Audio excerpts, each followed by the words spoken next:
Reggie here, your friendly neighborhood bodybuilder and comic book collector, and I want to welcome you to another one of my live streams. This is the Ready, Set, Go preview show. This is a show that I do every single Sunday night at 7:30 p.m. Pacific time, and I do this show. One, because I enjoy it. Two, I do it because I want to come together with the comic book community and provide you with a little bit of entertainment. And during this show, what we do is talk about some news and current events, things that are top of mind for me and may indeed be top of mind for you. We give away a cool slab and we also have a fantastic time. I have several things that I want to get to over the course of the time that we have together. And I feel very confident that we are going to accomplish everything that it is that we have set out to do tonight. And I want to say hello to some comic book soldiers that have joined me here in the live stream. I just saw one comment from someone, and I will talk about that in just a second. Who do we have in here? My man Eugene is in here. It's good to see you. Chris Bigger is in the house. Chris sent me a message a couple hours ago. He said something about there was an article he sent me about Joker being killed. I think it was in the Batman Catwoman book that's going to be coming out. And I said to him, brother, which Joker are you talking about? Because there's three of them and we can afford to lose at least one or two of them. So shout out to my man, Chris Bigger. I appreciate you, brother. DB is in the house. The Blue Wrench, Tina. How you doing, Tina? It is always good to see you. Squirrel Madness is in the house. Matt Woods, all the wrenches are in the house. Jerry, how you doing, brother? It's good to see you. Jeffrey's in the house. Master Blaster, my man Joe, it is good to see you. Scrolling through the name. L. Smith, where have you been? I have not seen you in a month of Sundays. It is good to see you, my friend. Welcome to the live stream. Crypt Keeper, is there anyone new? Is there anyone that is in this live stream right now that has never been part of one of our live streams? I want you to say in the comment section, first time here. I'm going to scroll down in a hot second and we want to acknowledge your presence. And I am sweating profusely up in here. I'm glistening. I don't sweat, I glisten. Welcome, everybody. I want to thank you guys for taking a little bit of time out. Rent strong, no doubt, no doubt. I want to thank you guys for taking a little bit of time out to hang out with me tonight. There we go. Mark says, first time here. Shout out to my, oh no, wait a minute, wrong name. Mark, there we go. The chat got away from me. So you guys may be seeing me a little bit differently. Earlier today, I posted up a video for Patreon. I changed some things here in the room that I'm going to have to adjust to. I've changed up the position of my lights. Hopefully you're actually better able to see, me in the background and my actual skin tone and all that kind of stuff. I have one light still turned off, but I may have to turn that on when I actually watch this back on replay. There's a comment here. I could not help. Jason's like, first time caller, long time listener. Well done. Well done, my man. As a former sales rep who has spent a tremendous amount of time in the car with windshield time, I have listened to many a talk show, many a call-in radio show, so I appreciate that. And Joe dropped in the comments, he says, the glistening Gibbon gang. Look at that. No, the background has not changed. The background doc has not changed at all. If you've been watching videos the last little bit, because you got to remember, one of the things that I'm always doing is you guys are watching videos sometimes that are 2 to 3 weeks old. So while you're watching them, the room is actually very different from what you're seeing because the wall will change like every 3 weeks or so if I'm not being lazy, And then I had one throwback video this week from like a year ago. So you were probably seeing some crazy stuff like naked walls back there and all that other old stuff. So Doug, thank you, brother. I definitely appreciate that, my man. Trying to constantly improve and make some changes and stuff like that. I'm actually looking at some different lights that I may end up getting here in the room because it's all about trying to get better. It really is. So gotta I need one of my blue wrenches. Maybe Matt Woods. Maybe you can help me out here, brother. I want to do a very quick poll. Maybe we'll do it by like show of hands or something like that. If I were to add another live stream consistently every week or maybe bi-weekly, I haven't quite decided. If I were going to add another live stream to the mix, right? Because the main live stream is this one, the Ready, Set, Go preview show. Everything else is really like an impromptu live stream. And then we have our regularly scheduled videos that get released Monday through Thursday at 3:30 p.m. Pacific time. We always do those. But I'm thinking about a second live stream. If I were to do a second live stream, what day of the week would you guys want to do it on and what time? And I cannot promise you that I will do any of it. But I at least want to ask the question, what day of the week should we do it and potentially what time?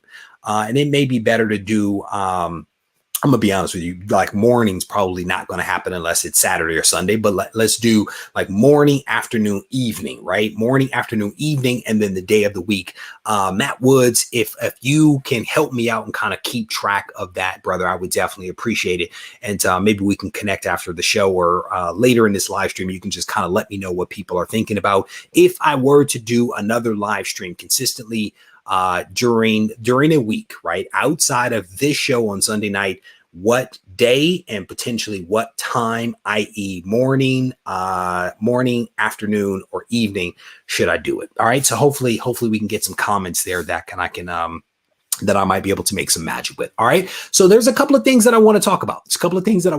I actually do not have a heavy agenda. I'm going to be completely honest, which is great because we are just going to freestyle some stuff here. But one of the things that I wanted to give you guys a heads up on is there's some news out there and it's a little confounding. I will admit it is a little confounding because a couple of months ago, I did a live stream and I said, hey, there is a new series that is going to be coming out. It's going to be debuting. And it seemed a little weird to me, but it was like a cartoon about Nick Fury. There was a cartoon about Nick Fury that was going to be premiering on the Disney Plus streaming service. That day in which that show was supposed to premiere came and went. And I never heard another word about it. Never saw another news report, nothing about it. And then recently, there is some new news that came out, and I am super confused. I am super confused because I'm like, so what are you people doing? So there is some news out that came out 2 days ago that there is a Nick Fury series in the works at Disney Plus starring Samuel L. Jackson. And the person that worked on Mr. Robot is actually coming back to be the writer and executive producer on this thing. I'm going to be honest with you. I love some Samuel L. Jackson. It doesn't matter whether he's talking about snakes on the plane or he has a jerry curl or a bald head with a patch. I love some Samuel L. And so anything that he is in, I am going to watch. One of the hardest working men in Hollywood, no doubt about it. But Marvel is now working on a new Disney Plus series based upon Nick Fury, and Samuel L. Jackson is back to reprise his role. And basically, here's the thing. They don't know anything. That is the gist of this article, is that there's something that's going to happen with Samuel L. and Nick Fury with Marvel on the streaming, Disney streaming. That is the end. That is basically the gist of this entire article. If you look at it, they don't know the premise. They don't know what's going to be involved with the storyline. They don't know the plot, the concept, none of it. But Samuel L. is going to be Nick Fury moving forward. Jordan, you did a fantastic job. And I'm talking about the writer here.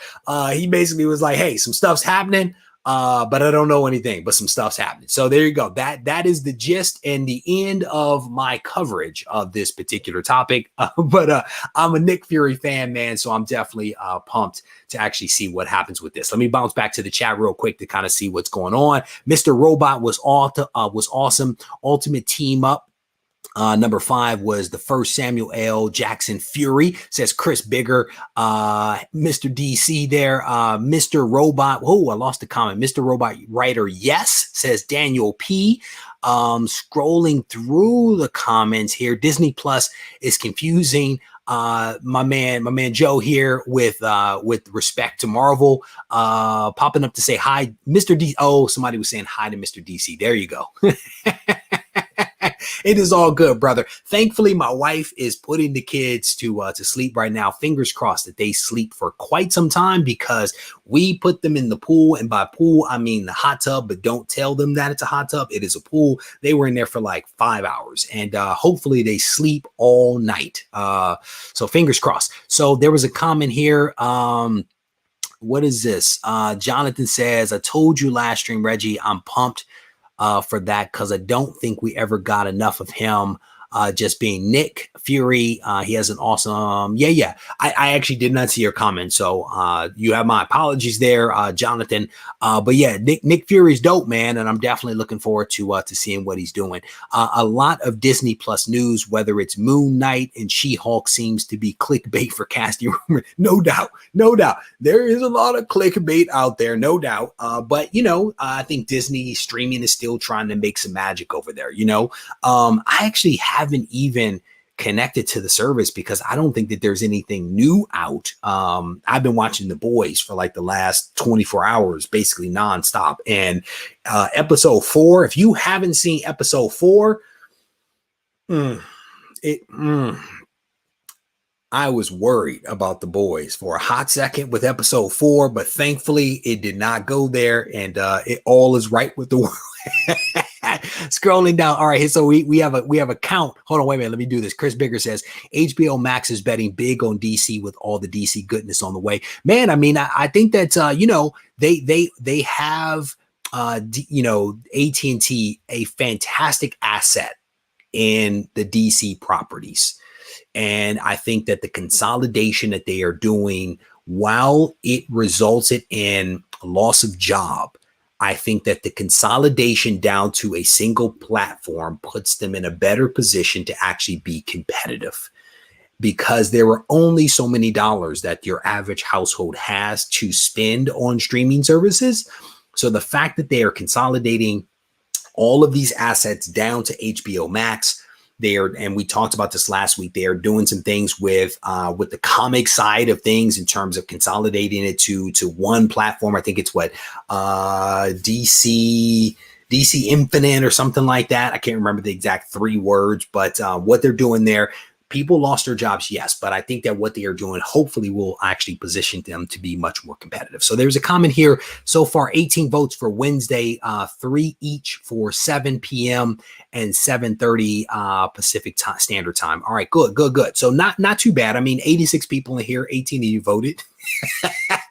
I don't know what that percent is, but it's not good.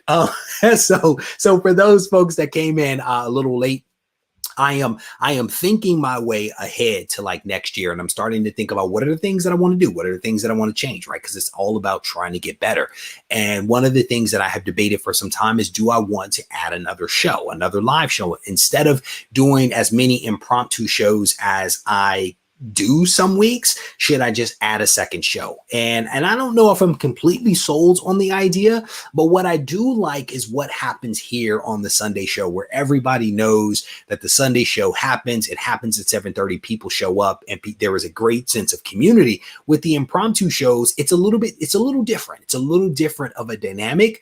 And the question is, can I create that same type of environment on another day, right? And I think that I can, especially if you are consistent about it, it can actually happen. So if you have a day of the week that you think would be a good day in which to actually do a second live stream, no commitments. I mean, I'm not expecting people to absolutely show up, but I want to throw it out there for people to throw it out. Second, it says Thursday night was second with 2. All right, there we go. Harley Quinn, my man Wes, how you doing, brother? It's good to see you, my friend.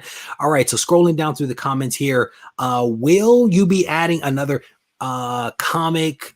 What is that, Jerry? What is that word? Oh, are you talking about Garage Con? Is that what you're talking about? I want to pause for a hot second to see if that is indeed what you are talking about, my friend. Some of us voted not not Wednesday. Is that a vote? If you vote not Wednesday, I guess that is a vote, but I'm looking for the positive instead of the other. Another giveaway. Oh, well, here's the thing. We need another sponsor for another giveaway, my man. We need another sponsor for that in order to do it. And you never know. You never know what could happen. Let me scroll down through the comments here. Thank you, because I didn't know what that were. Jerry hit the button too fast over there. All right. So the first thing again that I wanted to hit you guys to was the fact that there is actually again a little bit of magic that is happening with Disney streaming.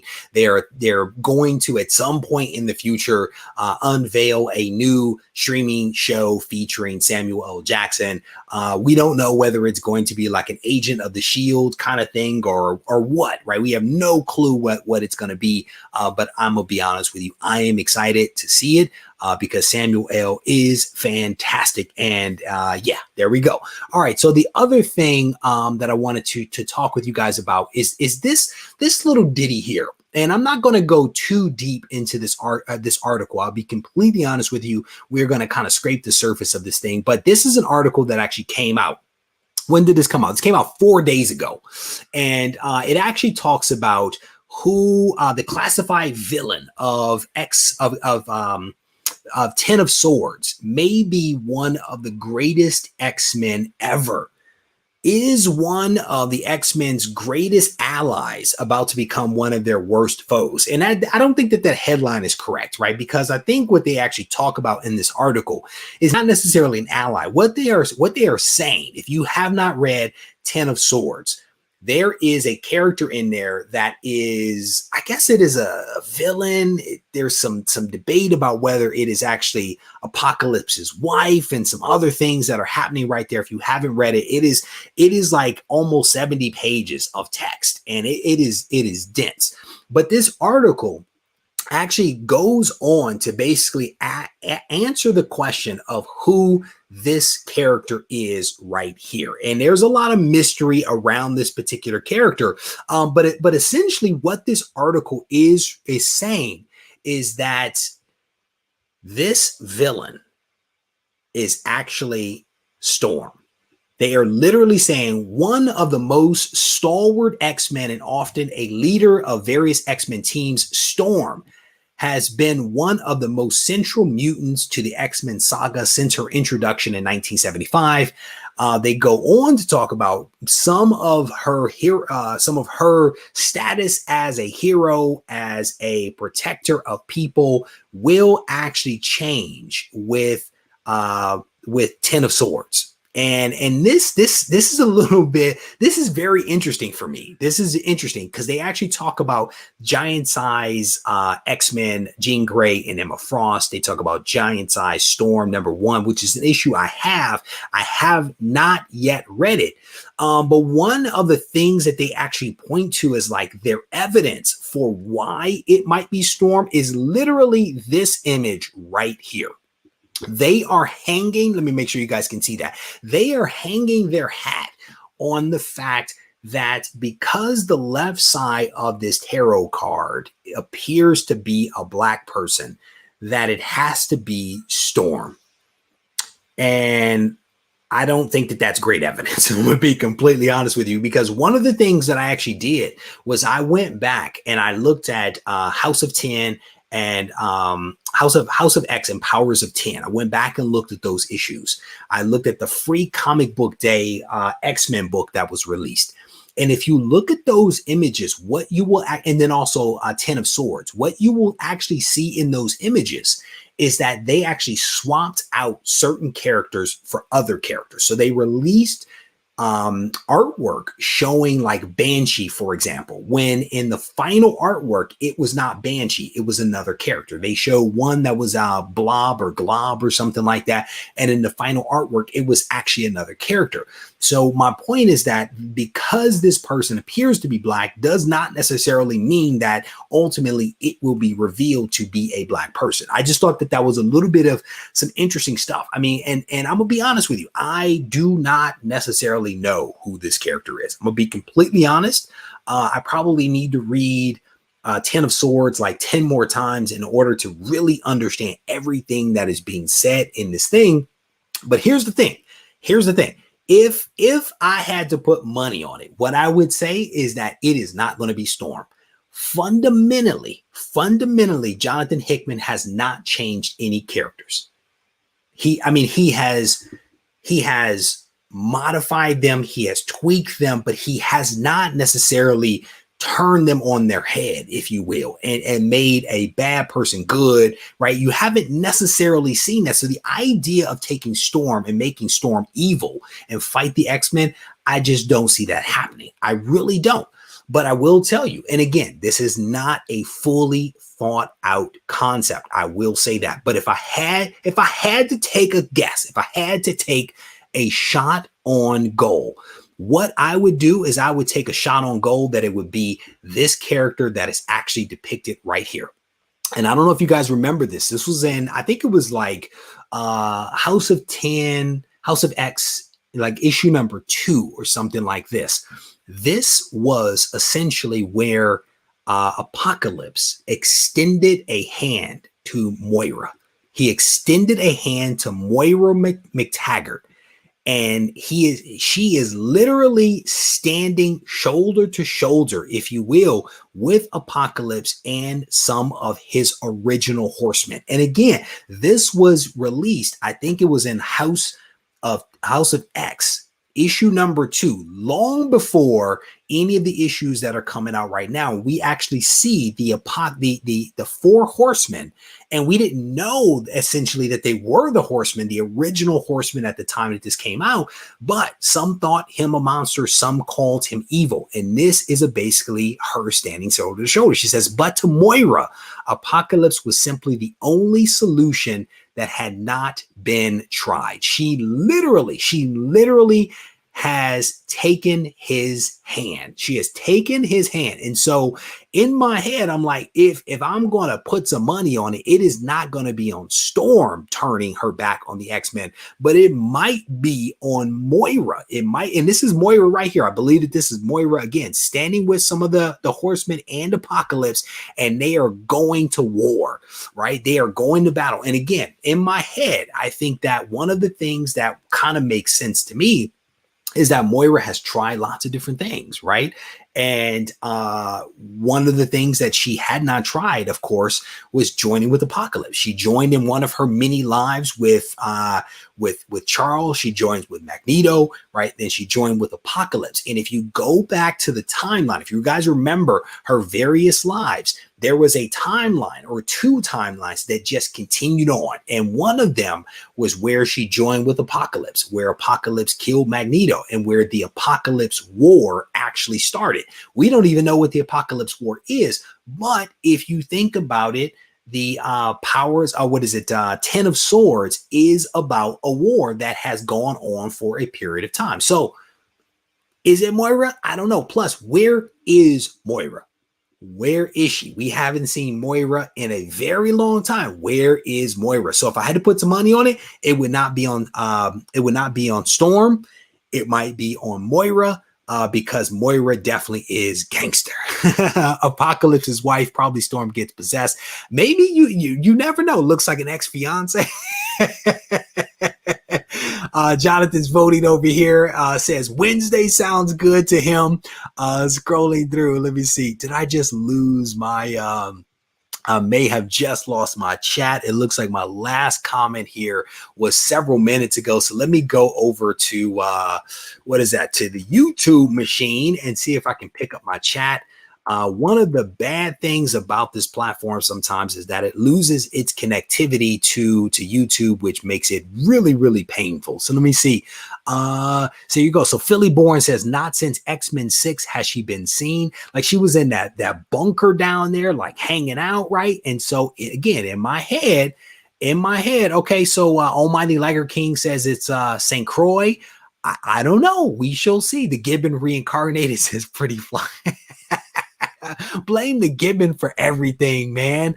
Let me see. I'm scrolling up through some of the comments here. Myth Lab is in the house. It's good to see you, brother. And again, I don't know whether any of this stuff is true or not, but definitely just having a little bit of fun with it. I was trying to put some of the pieces in place, and it's one of those things that speculation can be a fun thing. Just having a good time on a Sunday, making stuff up, right?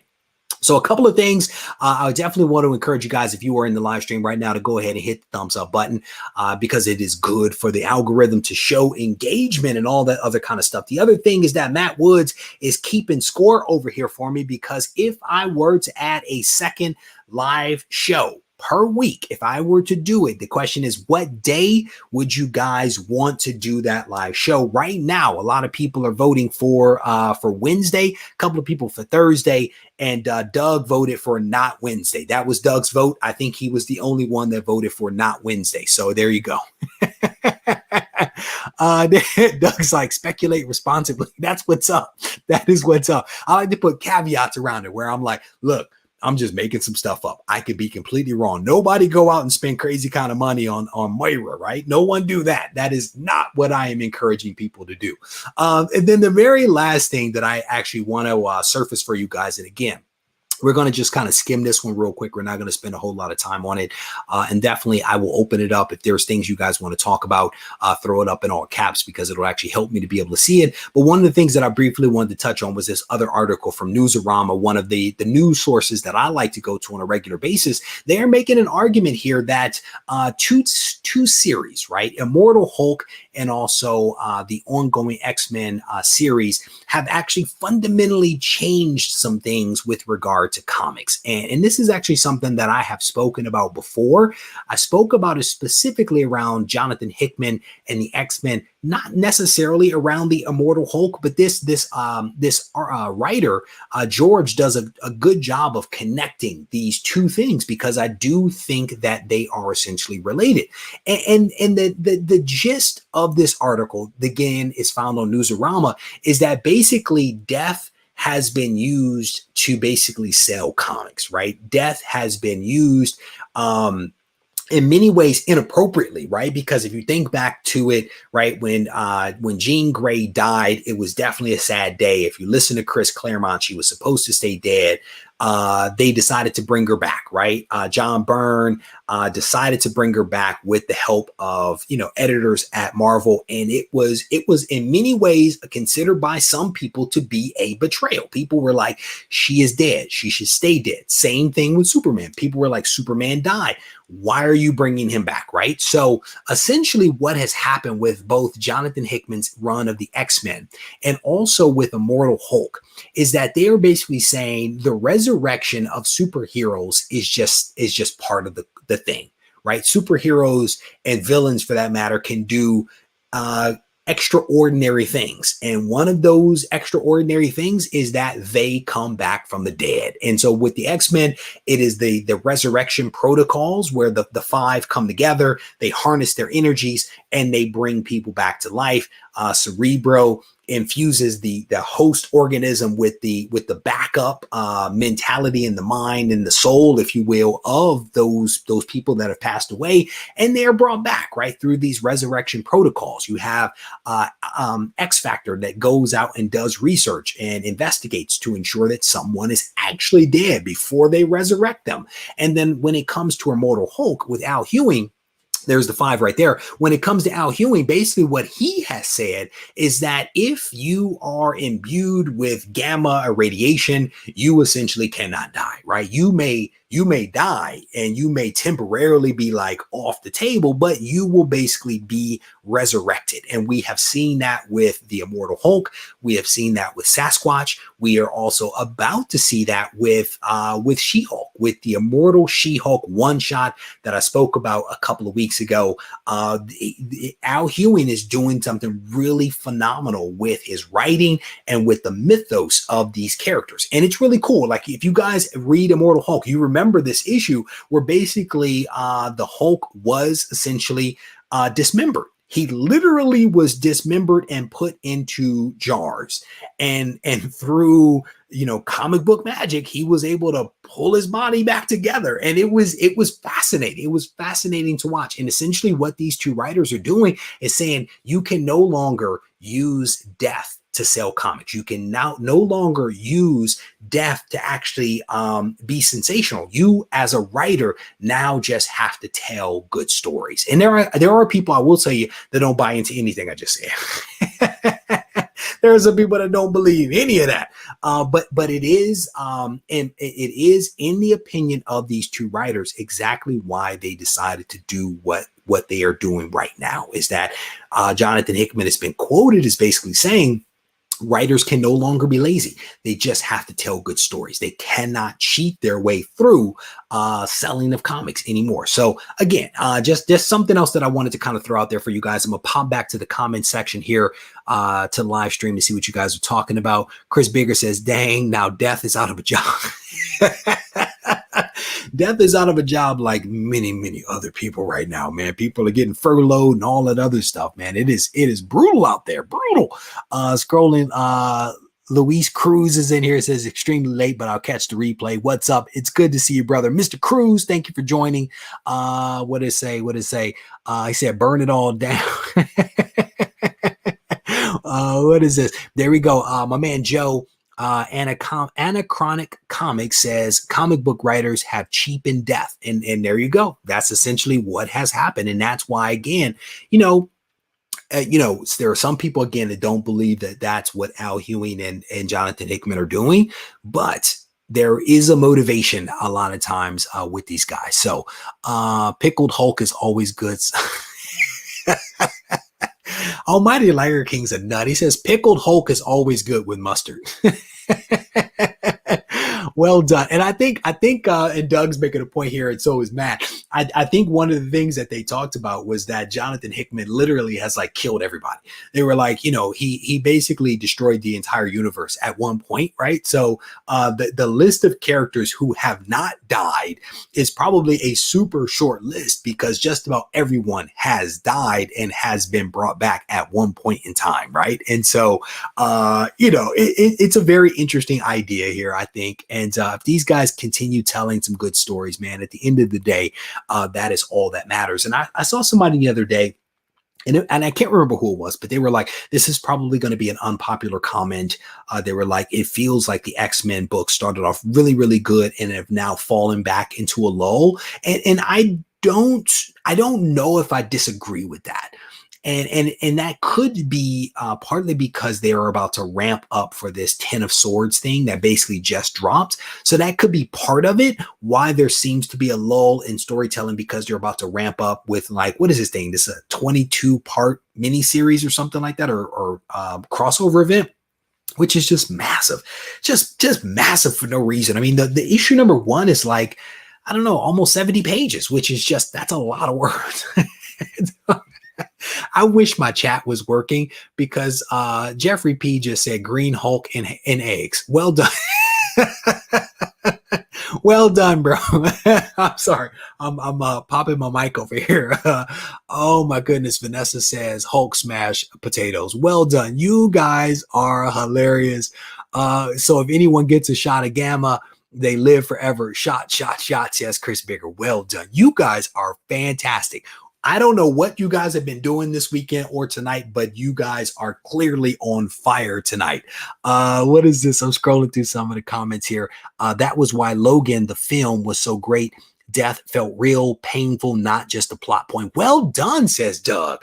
And again, maybe that's part of it. And I think, honestly, based upon some of the things that I'm reading,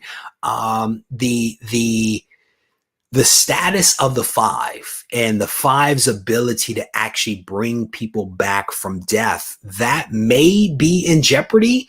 And there was a sentence or two that I read in one of the articles that I was reading through, and it basically made it feel like something was going to happen that might prevent the Five from being able to bring people back. And we saw a little bit of that with Kate Bishop.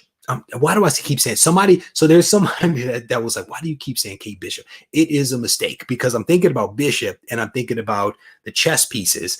But Kate, Kate, they were having a problem bringing Kate back, and we didn't know why. We were like speculating: is it because she's not a mutant? Maybe she's Volt. Maybe she's Sim. Maybe she's this, that, or the other.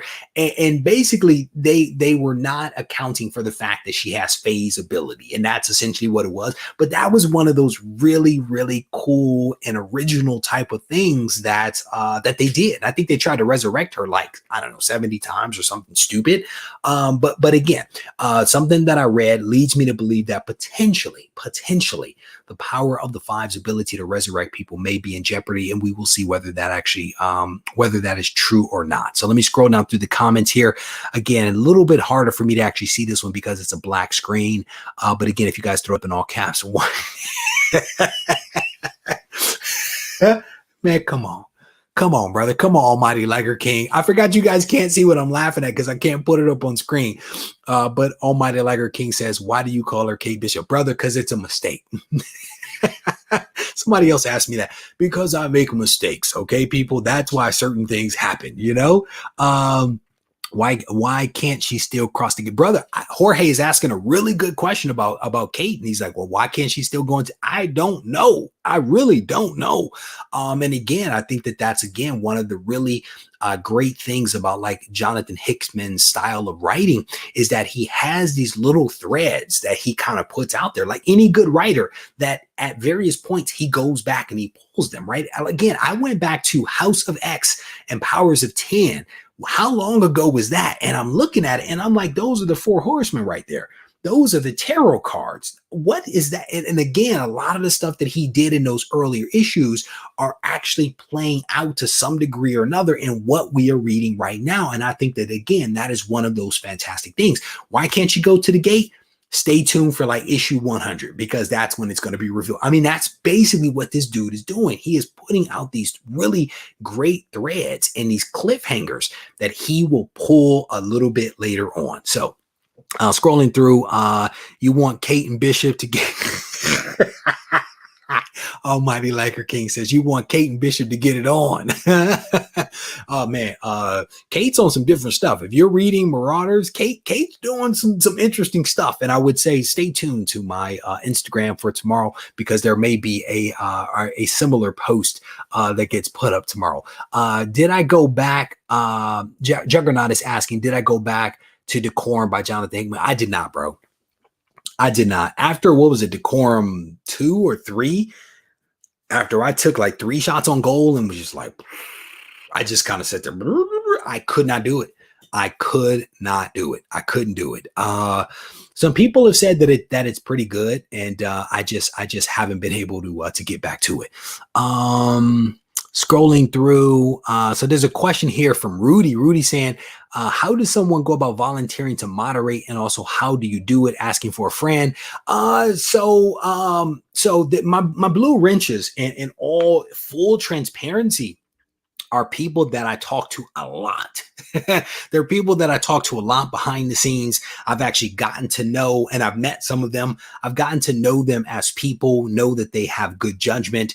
And this is over a period of time. This is not something that just happens, but I have to definitely get to know who somebody is beyond just a screen name to be able to give them control of being able to moderate the chat. So if you see somebody that's a blue wrench, rest assured that that is a person that talks to me on a regular and consistent basis, may even have like personal telephone numbers and house addresses and that kind of stuff. These are in many ways friends, and that's how I like to think of it. So hopefully that helps answer the question, Rudy. Scrolling through some of the comments here. Scrolling through again, not the best setup here for me to be able to follow through some with these comments, but I will do the best that I can. Man, my blue wrenches are all over. You guys are shelling out the details. I definitely appreciate you guys being on top of it, man. You guys are doing a really good job, so thank you very much. Climbing Comics says, which Dawn of X books do I stay up to date with? Do you think you need to read them all before reading? So, man, here's the thing: is the ones that I read are the X-Men title proper. I read the Marauders. I read X-Force and Hellions. And I think Hellions is only on what, issue 3 or something like that. Those are the only ones. I originally bought them all. And I bought all the way through issue like 5 or 6. And at that point, I made a decision as to what I wanted to continue reading and what I wanted to drop. Excalibur, which is where a lot of the stuff happens with Apocalypse, I cut that out. I did not enjoy that book. I did not. I actually tried to give it a fair shot. Went back and read old Excalibur and Captain Britain, trying to understand it. I cut that book out. In my opinion, 10 of Swords is a difficult book to read no matter what your background is. I'm going to be completely honest. Part of me says that if you read what happens in X-Men 12 at a minimum, because X-Men 12 leads into 10 of Swords. If you read X-Men 12, you should be good. And then if you started to read some of the later issues of Excalibur, my assumption is that there is some stuff that actually happens in there that will help you. And it would not hurt if you read House and Powers of 10. It would not hurt if you had read those, because those are just really good reads, and it kind of lets you know what the heck is happening. Why are all the mutants together? Why are they on Krakoa? What is happening with Krakoa and this other island? How did they get together? And blah, blah, blah, blah, blah. But I think that, 10 of Swords is a difficult read no matter what. It is a difficult read no matter what. My man Dennis is in here. Dennis, it is good to see you, my friend. Welcome, welcome. Scrolling down through the comments here. And again, I only wanted to cover off on a couple of things tonight. I wanted to keep it relatively free to be able to just chat with you guys. We talked about the Nick Fury Disney streaming service show that is going to be appearing at some point. We talked a little bit about my belief that potentially one of the villains that is going to be in Ten of Swords might actually be Moira McTaggart. At least that is where I'm putting my money down. Putting my money down right there on the table on that one. All right. So let me give you guys a rundown of a couple of books, and I'm only going to mention 2 books here. We've already spoken about one of them, and that's 10 of Swords. This is basically a couple of books that I recommend, or if you will. 10 of Swords is one of them. I said it was okay. So it's okay read. It's dense, and you might need to read it twice. At least I felt like I needed to read it twice, because I think that I missed some things in that one. And the other one is actually a surprise. The other one is a surprise for me. It eats what feeds it. This is from Scout. It eats what feeds it. This was a little bit of a shocker to me. I read this yesterday. The artwork is different and is not necessarily something that I would necessarily be attracted to, but it was an interesting read. And I will tell you that it is not necessarily for children. There are some adult type things that happen in it, but it is actually a good read. And I'm probably going to continue reading it because I enjoyed issue number 1. So shout out to Scout Comics. That is the second Scout Comics book that I've purchased. One of them was the wrestler that actually passed away. There were some books that were being sold that would, some of the proceeds would go back to his family. So I bought that one. Have not read that one still, but I did read It Eats What Feeds It, and I enjoyed that. I enjoyed that one for sure. So let's go ahead and let me give you a rundown of some of the video content that is going to be released from the channel, and then we will go ahead and get to our drawing for this book right here, and then I will also show you next week's book as well. So some of the content that is going to be coming out, I'm actually going to do an extra video this week. Somehow or another, I misplaced a couple of videos. So I record videos and somehow they fell to the bottom of the list. And I found 2 videos this week. I'm going to release one this week and I'm going to release one next week. The one this week is just going to be a bonus video. So there are going to be 5 videos that are going to be coming out from the channel this week. And the bonus video is one where I actually spend some time talking about blue ocean versus red ocean. And this is like my speculation strategy. And part of this, I think, is like is something that I recorded before, and I may have remastered it. And I kind of strung together a couple of videos that went together, and I'm now releasing it as one. I honestly cannot remember because it was that long ago that I actually recorded this one. But it is basically a new way to think about comic book collecting, that being blue ocean versus red ocean. So that'll be coming out, and I think it's a good video. It is a long one. So definitely this is something, if you were doing some bagging and boarding, some household chores, driving down the street, doing some cardio, this is the one you want to listen to because it is a little long. I'm going to do a haul video. Spent a lot of time at the local comic shop and spent a lot of money recently. So I'm going to be releasing a video to show you guys how I got greedy. Another one. So you guys, I released a video recently and I talked a little bit about, it was an emotional CGC unboxing. And during that video, I basically showed some highs and some lows in that video, right? Where I was like super excited about something and a little disappointed with something else. And I think that, people may have looked at that video and had one interpretation of why I was disappointed. And I hung on to that. And then I began to think about the various unboxing videos that I have seen over the many years that I've been watching YouTube videos. And essentially what I did is I created a single video that talked about the emotional things that might be on display when we see an unboxing, whether it be CBCS or CGC or any of the other grading companies. I think that there are some emotional things that are at play that from the outside might appear to be one thing, but could be some other things. And super cryptic. I think that is super cryptic, but I think when you listen to the video, I think you guys will get what I'm talking about. And then I'm also going to do another video where I'm going to be doing some hauls and some random pulls from the Pedigree collection. Have a nice little stack of books that I actually show you guys in one video, and another video I open up some boxes to show some AOKs and some other stuff. So those are essentially the 5 videos that are going to be released from the channel this week, Monday through Friday at 3:30 p.m. Pacific time. And then I'm also releasing a podcast tomorrow morning at 7 a.m. So I hope that you guys will check that out.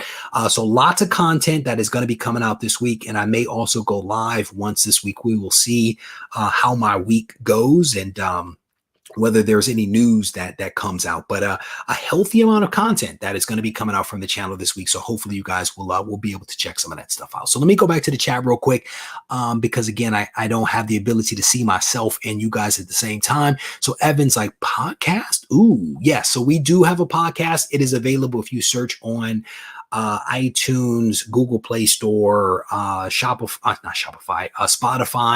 any of those platforms, Regie Collects, you should be able to pull up the podcast.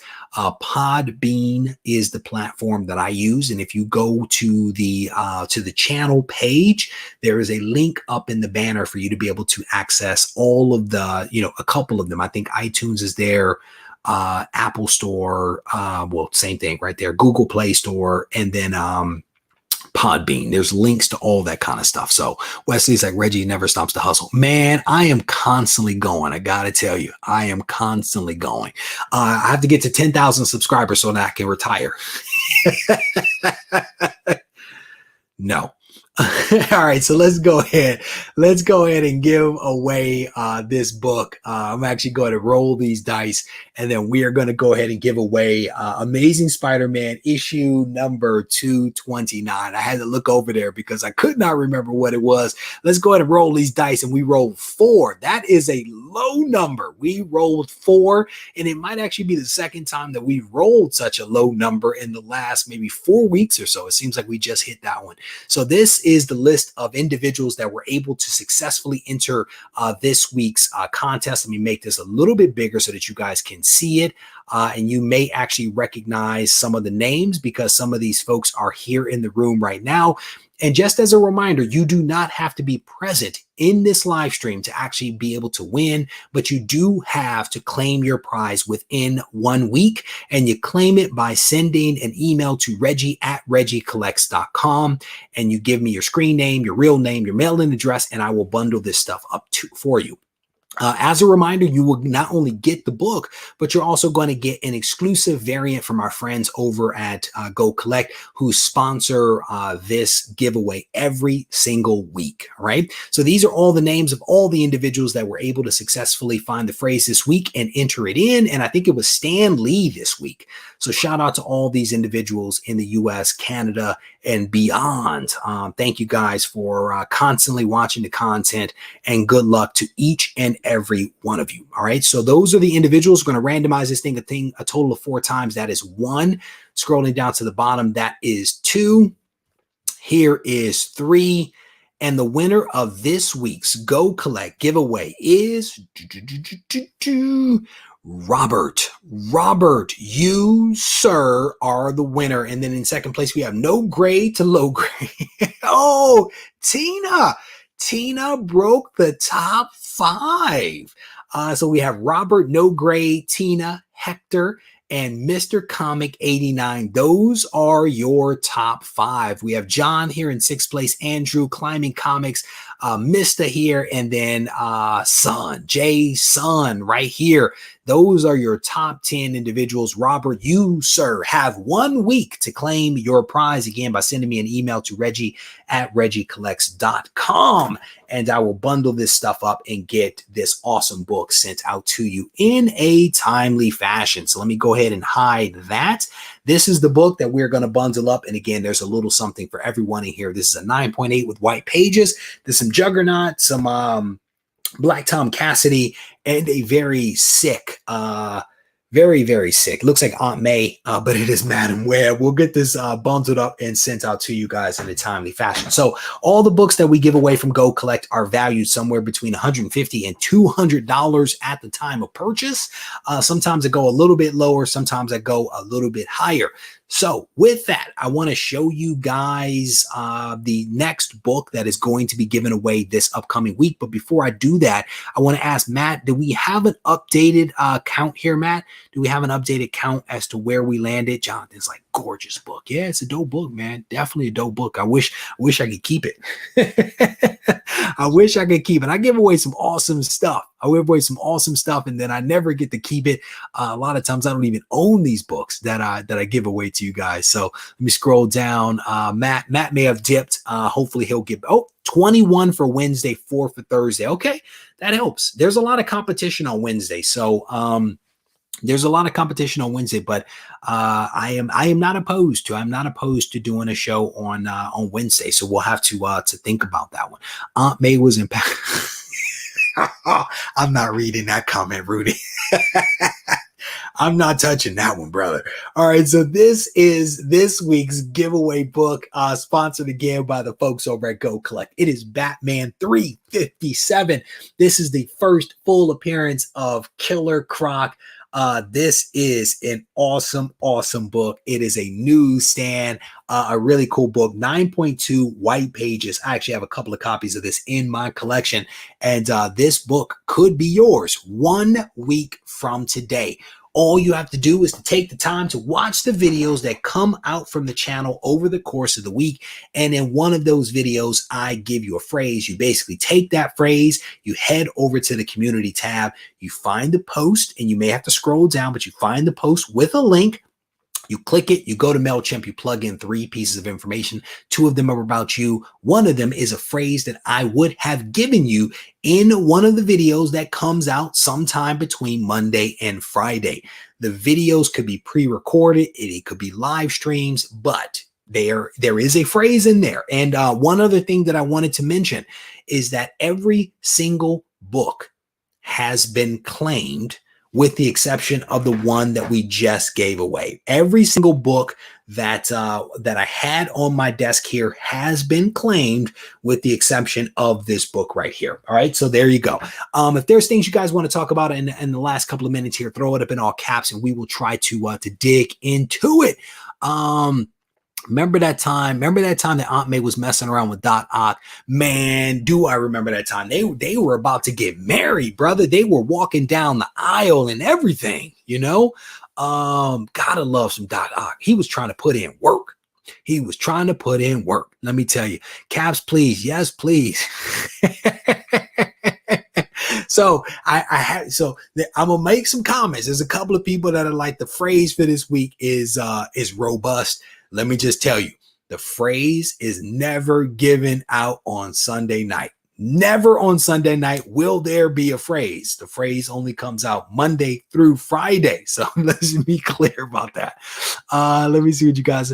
I am not going to comment on that one. There's a couple of very awesome. Wes says, Reggie, any big plans for 10K? Yep. What is this? Doc, I just wanted Uncle Ben's pension. Who wouldn't want Uncle Ben's pension? So I'm teasing. Wes, we do have some plans, man. I am still working on a lot of the details, to be honest with you. But what we are going to do, man, and we are going to give away some stuff. We're going to give away some stuff. We are going to give away stuff because, honestly, a couple of subscribers have sent me things that are like, here, I want to give something for you reaching 10K. To celebrate you reaching 10K, I want to give something back to the comic book community. So we are going to do something. And what it is going to be, I don't quite know yet. I want to try to make the hurdle as low as possible for people to be able to get in and to have some fun. What it will be, I honestly don't know. I still have at least 2 weeks or so before we reach 10,000 subs to really wrap my mind around it. But what I will tell you is that I have things that are below this table that are going to be giveaways for me reaching 10K. And it probably won't just be one winner. We may actually do multiple winners. I'm still thinking my way through it just a little bit, but we'll do a little bit of something, man, to be able to celebrate. And I was talking to Burke family and I was basically like, bro, I don't think any magic happens at like 10,000 subs. I think the magic happens when you reach like 100,000, like YouTube starts doing special stuff for you, right? I was like, but here's the thing. We are going to reach 10,000. We are going to party like it's 100,000. We are going to party at 10K like it is 100K strong, right? So I'm looking forward to it, man. It is a major milestone. And again, this is one of my BHAG goals. I said 2 BHAG goals for the year. One of them was reaching 10,000 subscribers. The other was the purchase of Amazing Fantasy 15. The next question people are going to ask is, how are you progressing against AF15? And I am progressing against AF15. That is the answer that I'm going to give. What is this? Joe is saying, Reggie just read the Scout comic, inked the distribution deal with Simon & Schuster. You know, I did see that, Joe. I saw that. That was like a week ago, I want to say. I did see that. I did not dig into the details of that. My guess is that they inked that deal for their graphic novels. That is my guess, that they did that, because there's one other publisher that has a deal with Penguin. Some people have them with Diamond. Yeah, and in my head it was probably for graphic novels, but I probably need to go back and read that article a little bit better to make sure.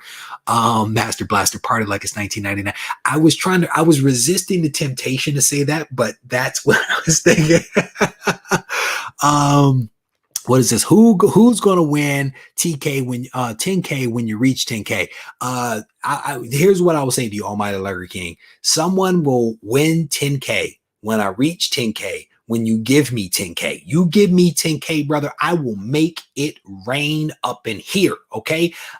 Regie at regiecollects.com is my PayPal. You send it over and we will make it rain. What is this? Reggie, what are you doing with your ASM 10? I'm sorry, ASM 1. So I have a couple of people that have actually reached out to me offering to buy the book. Who knows whether they're going to be able to pull together the money to be able to make the purchase happen. I actually had the book up for sale. The book was actually up for sale on eBay for about 2 weeks. I want to say like the day that it came to my house, I put it up for sale on eBay, and it sat up there for about 2 weeks. I had several people reach out. I had people make offers. None of the numbers were where I wanted them to be or needed them to be based upon the FMV according to Go Collect. So I rejected them all. And then I took it down. I was like, you know what? I'm just going to take it down, and I'm either going to keep it or I'm going to find a different book and sell this one at some other point. But for the moment, I've taken it down, and it is sitting in the box in my old sugar box to my right-hand side. That is where that book is sitting right now. So scrolling down through some of the comments here real quick, seeing 10K, that is a lot of super chats. That is a lot of super chats. What is my favorite red colored cover? I mean, the easy answer to that one, connecting comics, is probably, you know, my Amazing Spider-Man 50. That's probably the easiest answer. And I say that because it's literally one of the most attractive covers of all time, according to certain people. It is a book that was signed by Stan Lee. I watched him sign it personally.